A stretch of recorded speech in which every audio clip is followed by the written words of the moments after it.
അകതാരിൽ നീ അലിവോടെ നീ എഴുന്നള്ളി വന്നിടണേ.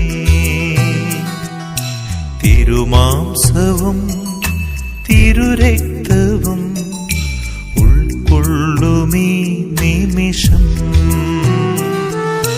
കൈകൂപ്പി ഞാൻ നിൽക്കുന്നിതാ, എന്നാത്മം ഞാൻ കേകുന്നിതാ, എന്റെ ജീവന്റെ ജീവനാഥ.